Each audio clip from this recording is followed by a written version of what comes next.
Eh bien, bonjour à tous. Je me trouve avec Henrik Stelik, champion du monde 2003 par équipe et en individuel surtout. Médaille de bronze aux Jeux Olympiques d'Athènes et aussi troisième à la finale de Coupe du Monde en décembre 2004 à Alger. Donc, Henrik, bonjour. Bonjour. Merci de nous accorder cet entretien pour worldtramp.com. Donc, première question, Henrik.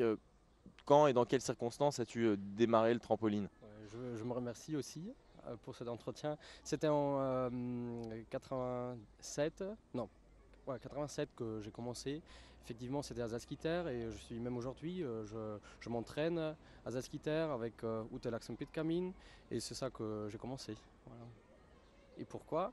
C'est un voisin qui était aussi membre de l'équipe nationale qui m'a encouragé et motivé pour cette discipline. D'accord, il s'appelait comment Il le... s'appelle Ralph Vidra.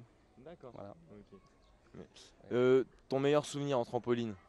Ben, c'est un peu difficile à répondre parce que chaque compète a de nouvelles expériences, par exemple. Et certainement, c'est le championnat du monde à Hanovre et aussi les Jeux. Même ici à Le Voleur, je me sens très agréable. Je suis content d'être ici. Ouais. Ta plus grande déception? Ben, heureusement, j'avais pas trop de déception. Ouais, ben, je me souviens pas. Non. Ah, D'accord. je suis optimiste chaque fois. Il faut. Ouais. Nickel. Une question que tout le monde se pose, quel est ton rythme d'entraînement? Oui. Alors, il faut distinguer entre le semestre où je vais à la fac chaque jour. Je m'entraîne à peu près à 5 ou 6 fois par semaine, à peu près 2 ou 3 heures par jour. Et c'est plutôt un rythme régulier. Mais en ce qui concerne les vacances, par exemple, de l'université, s'il n'y a pas de cours, s'il n'y a pas de classe, je peux m'entraîner 2 fois par jour. Et en ce qui concerne le système, bon, je fais beaucoup de trampo et s'il est nécessaire aussi de musculation. Voilà. Super. Le plus gros lift que tu as réalisé à l'entraînement? Bah, je vais vous descendre bah, c'est pas trop, c'est pas grand chose, mais moi je faisais 16-2, 16-2, voilà, c'est ça. Et en compétition?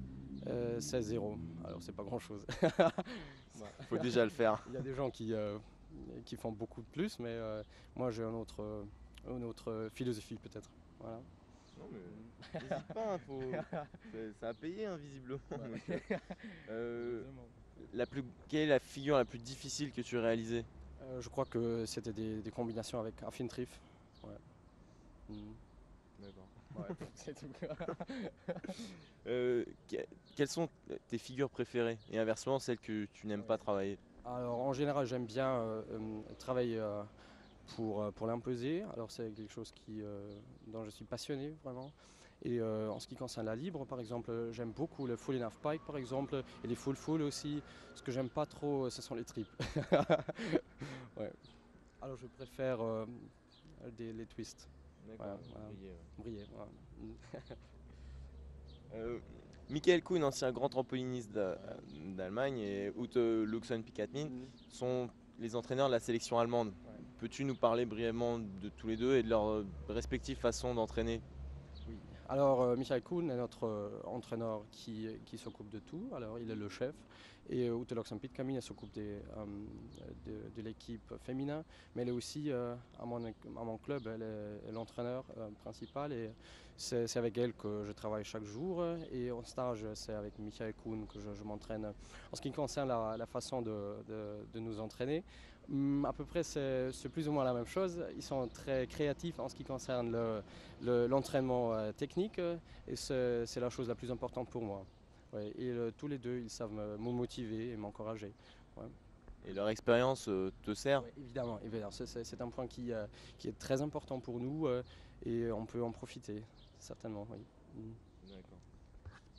Euh, oui, dans quel état d'esprit abordes-tu les grandes échéances internationales? Oui. Stressé, tu nous disais optimiste tout à l'heure. Bon, ça dépend de ma préparation. Bon, normalement, comme j'ai déjà dit, je suis optimiste. Je ne sais pas si c'est une stratégie, mais j'entends beaucoup de musique. Je, j'essaye au moins de rester très calme et de me concentrer à la compète. Je parle beaucoup avec d'amis et j'aime bien rencontrer les autres et aussi d'observer ce que les autres font à la compète, par exemple. Oui. Parce que ça me motive aussi. Hein. Mhm. Euh, Ah ouais, de toute façon, on coupera, hein, n'hésite pas. Euh, D'accord. Donc, quel est ton statut de sportif en Allemagne? Amateur, professionnel? Et comment considères-tu, toi, ton sport, une passion, un simple passe-temps ou un métier à part entière? Je crois que c'est quelque chose entre les deux. Alors moi, je suis amateur car je fais mes études et à l'autre côté, j'essaye de m'entraîner et aussi de participer aux compètes professionnellement. Alors voilà, je suis peut-être un amateur professionnel. Ouais. Oui. Voilà. Mm. Euh, tac, tac, tac. Justement, oui. Quelle est la place du trampoline en Allemagne? Est-ce un sport populaire? Quel est son degré de médiatisation? Moi, je crois, ou au moins j'espère que nous sommes en transformation, ce qui concerne la publicité et en ce qui concerne si les spectateurs sont attentifs et des choses comme ça. Voilà, je pense que par le championnat du monde et aussi les Jeux olympiques, on avait la bonne chance de nous présenter d'une manière excellente et on a déjà remarqué que l'attention est beaucoup plus augmentée, mais quand même il faut beaucoup travailler pour nous établir. Alors c'est pas un sport trop populaire, car en Allemagne, c'est le foot qui compte. Voilà. Plutôt avec la Coupe du Monde qui Ouais. arrive. Un petit pronostic alors? Ah, bon, je suis pas experte. Je sais rien. Tac, tac, tac. Oui. Donc l'Allemagne est depuis tout le temps parmi les plus grandes nations du trampoline, mais depuis 4-5 ans, elle a vraiment accédé au tout premier plan. La preuve, au championnat du monde 2003, où vous avez remporté le titre. À ton avis, à quoi est-ce dû? Ouais, merci. Ben, je suis pas sûr. Alors, d'une côté, c'est probablement la professionnalisation des circonstances d'entraînement, voilà, et aussi des entraîneurs engagés. C'est une ambiance coopérative entre les athlètes aussi. Pour moi, c'est difficile à comparer avec les années avant, mais bon, je crois que tout le monde aime ce sport et que, que ça, que ça, bah, c'est, bah, c'est rien à dire, c'est difficile. Hein. Bon, Et ouais. est-ce que l'arrivée d'Anna Dogonadze Oui. a été un Ouais. moteur, on peut dire? Ouais. En général, absolument oui. Et pour moi, encore plus. Oui, parce qu'elle était à Salzgitter entre, je crois, 96 à 99, je crois. Et ça m'a beaucoup motivé. Et elle est une personne très importante pour moi, même au compète, par exemple. Ouais. Oui, surtout, oui. Mhm.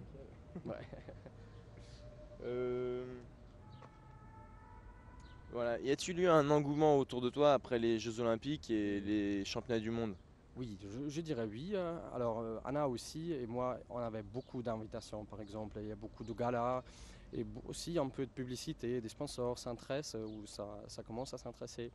Et ben, on avait la chance de nous présenter et de montrer cette discipline, ce que c'est. Et je pense que la sensibilité du peuple allemand, peut-être que ça augmente, que plusieurs personnes acceptent ce qu'on fait et que réalisent que c'est une discipline euh, élégante et dynamique aussi. Ouais.